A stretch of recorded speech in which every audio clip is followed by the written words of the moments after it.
The moment we loaded into this game, I swear to you, it didn't feel like just another horror title. No, this one hit different from the very first second. The menu alone felt wrong. Low static humming, a faint echo of wind, and that background image of a lonely RV parked in the middle of nowhere, surrounded by towering pines. You know how some games already give you that gut feeling, that sinking little voice in the back of your head that says this is going to get under your skin. I thought I was ready. I mean, how scary can an RV in the woods really be, right? It's a classic setup. We've all seen it 100 times in movies. But when the screen flickered and we spawned inside that tiny camper with the lights buzzing above our heads, I felt that immediate chill run down my spine. Not because something happened yet, but because nothing did.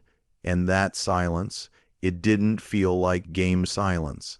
It felt like the kind you get in real life right before something terrible happens.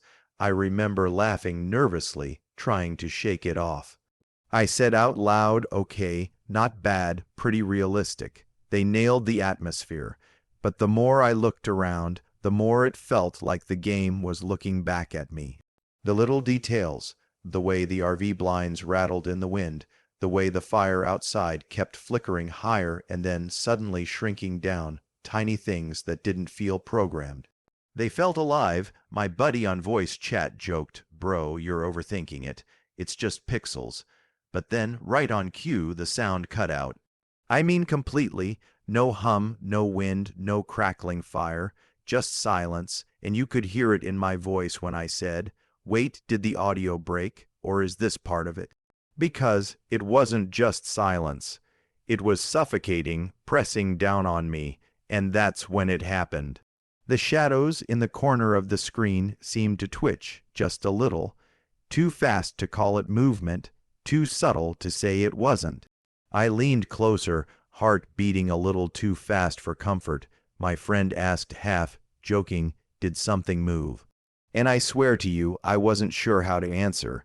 That's when my palms started sweating. A stupid horror game, and I'm gripping my controller like it's life or death. I whispered without meaning to, "We're not alone here." And I wasn't trying to be dramatic. It just slipped out, because that's how real it felt in the moment. And then, clear as day, there it was, the sound that shattered the silence, 3 sharp knocks on the RV door. Not muffled, not glitchy, not distant. Right there, inches from where we stood in game, I froze, eyes locked on that door. My friend stopped laughing. We didn't say a word for 5 whole seconds. 5 seconds of pure, heart-stopping fear. And then I said it, the words I'll never forget. This isn't just a game anymore. And just when I thought it couldn't get any worse, that's when the first scream echoed through the mountains. Game wastes no time throwing us into the middle of nowhere. Imagine this, an RV sitting in the shadow of massive U.S. mountains, trees stretching endlessly into the night sky, not a single sign of life for miles. It's the kind of setting that feels almost peaceful at first, but the longer you stare at it, the more you start to wonder why it feels so wrong. Inside the RV, everything looked normal, just a cramped little living space. A sink, some cabinets, a small bed in the back.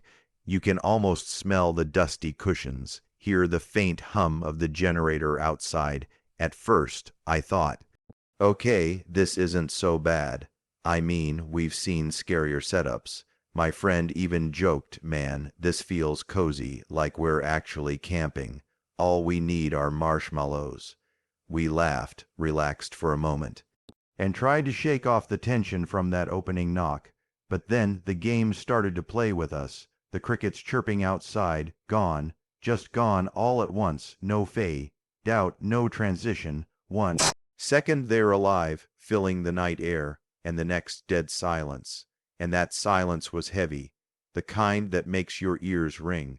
We both sat there, waiting for some new sound, some clue. Nothing, just our own nervous breathing in our headsets. I walked over to the little window by the RV door and peered out. The fire we left burning outside was still flickering, but it didn't feel comforting anymore. It felt like a spotlight, like something was watching us from just outside that glow, hidden in the darkness where the trees began. I whispered, almost without meaning to, "What if something's standing just past the light?" My buddy laughed, but it was one of those shaky laughs, the kind you use when you're not actually fine. He said, "Don't even joke like that, man." But his voice was trembling, and that's when I knew we were both feeling it. Then came the smallest sound, so faint I thought I imagined it, a twig snapping outside just once, then another, not fast. Not close, but deliberate, step by step. The hairs on the back of my neck stood up. My friend muttered, "Did you hear that?" And I didn't even want to answer, because admitting I heard it meant it was real. I backed away from the window. The fire outside suddenly flared up, twice as high as before, shadows stretching tall against the RV. And in one of those shadows, I swear I saw it move. Just the faintest twitch, like something's arm shifting. My breath caught in my throat, my heart pounding so hard I could feel it in my fingertips. We stared at that window, eyes wide, waiting for something to happen. Nothing, just silence again, but it was worse now. Because we knew something was out there, we just couldn't see it. I tried to play it off, saying, "Okay, maybe it's just atmosphere. Maybe the game is scripted to mess with us." My friend nodded, clearly clinging to that idea. But before either of us could convince ourselves, it happened.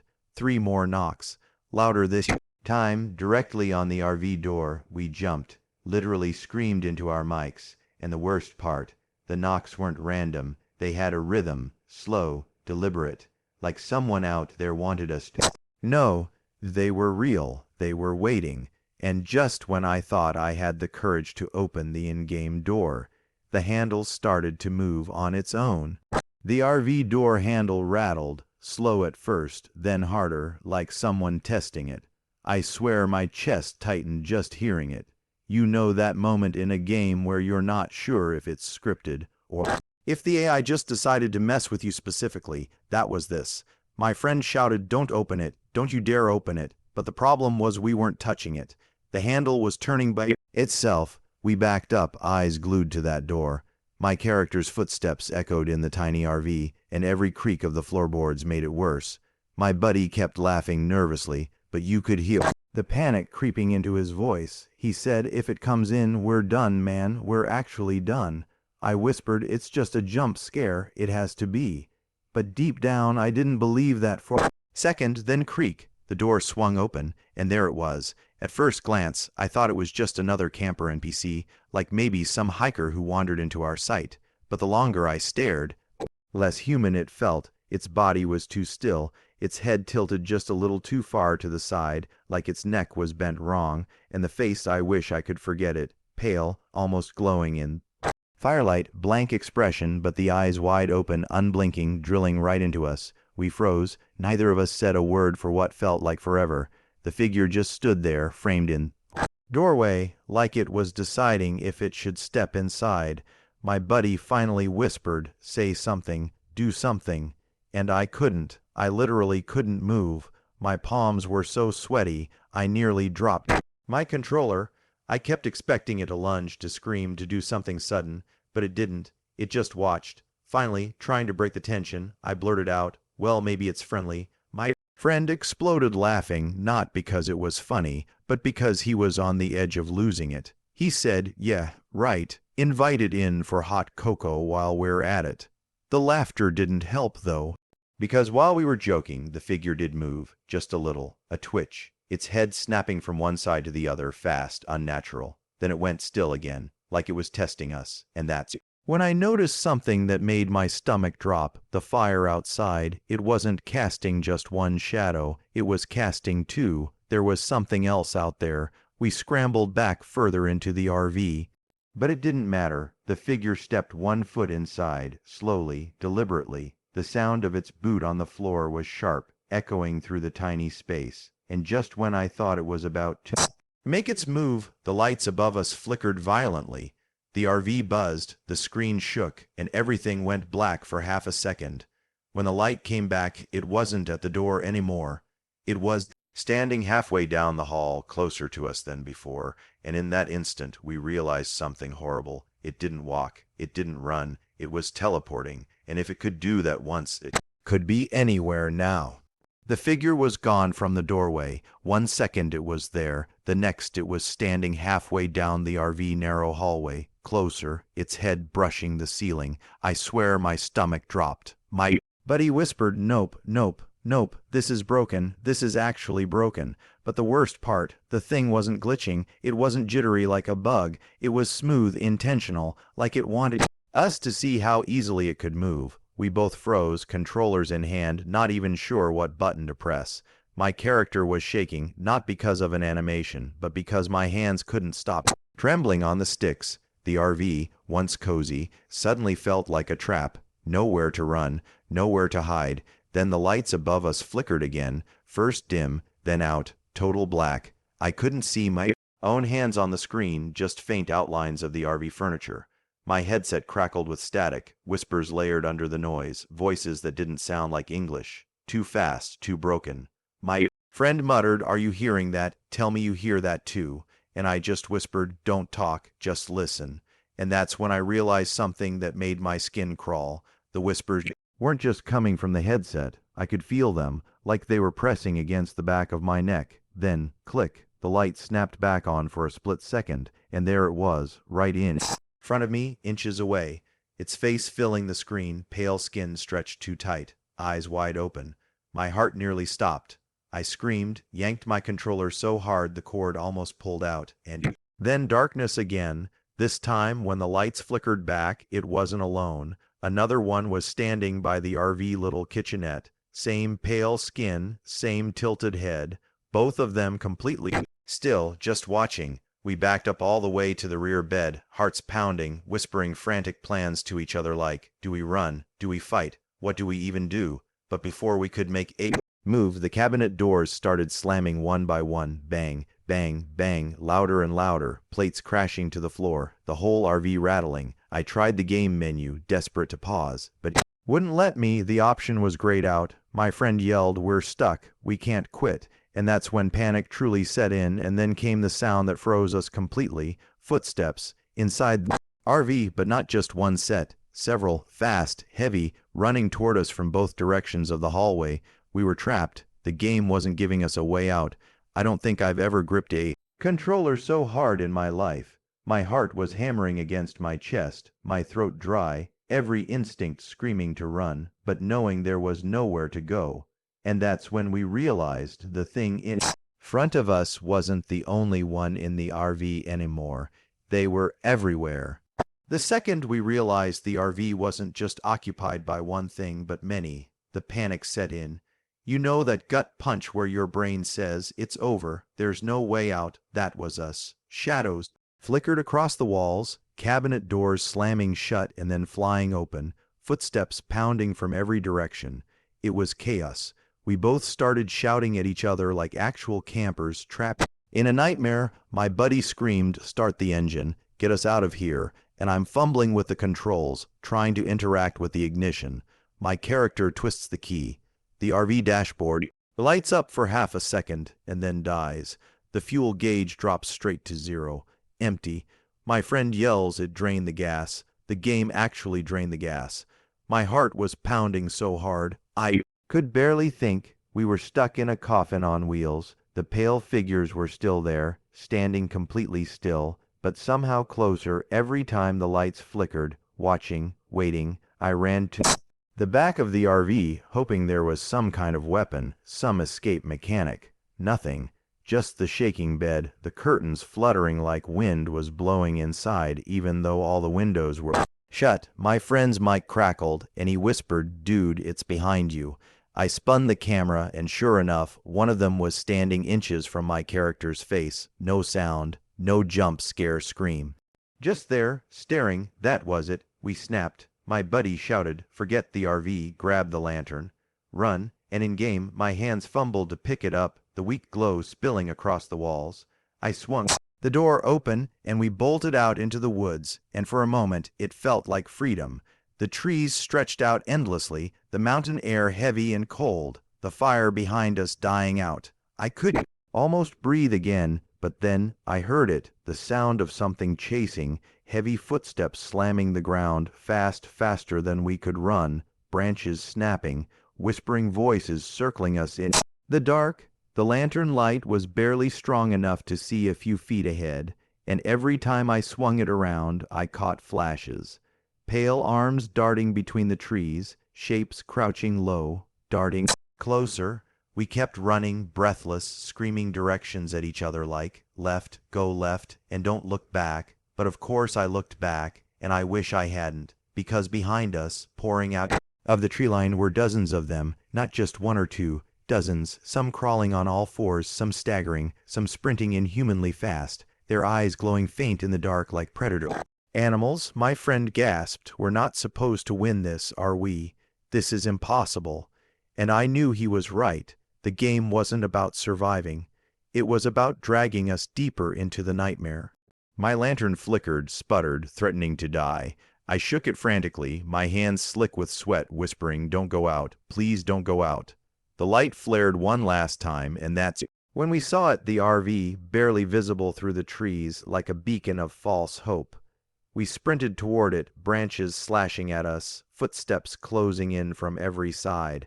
My buddy yelled, "We can't make it, just run." My screen shook as something grabbed at my character's leg, pulling me down, but I mashed the buttons and broke free. The RV door was just a few feet away. I could hear my own breath, my own heartbeat, louder than the game itself. And then, slam, the RV door closed. From the inside, we froze, staring at it in disbelief. The one place we thought was safe was already taken. And that's when I realized something had gotten back there before us. We stood there, just outside the RV, gasping, clutching that useless lantern like it was going to save us. The door slammed shut right before we reached it. And the worst part, the little curtain on the RV window shifted, like something was inside looking out. I whispered, no way it beat us here." My buddy stammered, "That's impossible, man. We just left it behind. We saw them chasing us." But then the lantern flickered, and for a split second I caught it. A pale face pressed against the glass, too close, smiling. Not the kind of smile you ever forget. It was wide, cracked, stretching too far. We both screamed. I don't even know if we were screaming at the game or at each other. I tried the door anyway, hammering the button, but it wouldn't budge. Locked. My friend shouted, "Forget the RV. Keep moving." But where were we supposed to go? The forest was alive with whispers, dozens of voices overlapping, calling our names, taunting us. And then the woods lit up, eyes everywhere, dozens, no, hundreds of glowing white eyes blinking in the darkness, up in the trees, crawling along the ground, circling us, closing the distance. The lantern sputtered in my hand like it was terrified too, and then it died, pitch black, the sound of footsteps closing in, hands brushing against my character's arms, pulling at the screen, dragging me backward. My friend's voice breaking through the headset, screaming, "I can't see. I can't see." And all I could do was mash every button on my controller, praying something would happen. Then silence. Everything froze, no footsteps, no whispers, just dead quiet. My screen lit up again, but not with the lantern, with the RV interior. We were back inside, except it wasn't our RV anymore. Windows were blacked out, covered in claw marks. The cupboards were dripping with something dark and wet, and sitting in the driver's seat, still waiting, was one of them, hands on the wheel, head tilted back, smiling. The screen flickered, static ripping across the picture, and then it cut to black. No victory screen, no game over, just darkness. For a long moment, neither of us said a word. Then my buddy finally muttered, voice shaking, "We're never, and I mean never, camping in the mountains again." I laughed, because what else could you do? But even laughing didn't help, because I kept seeing that face, pressed against the glass, waiting. So yeah, safe to say, this game, never touching it again. And if you're thinking of camping in an RV out in the mountains, maybe don't. At least don't do it alone, because if this game taught me anything, it's that the forest doesn't like being quiet. And trust me, the silence means something's already there. Alright guys, I need to end it here before I actually start checking behind my blinds. If you enjoyed this nightmare, drop a like, subscribe, and buckle up, because the next story I've got makes this one look like a campfire sing-along. Safe to say, we're never opening that game at night again.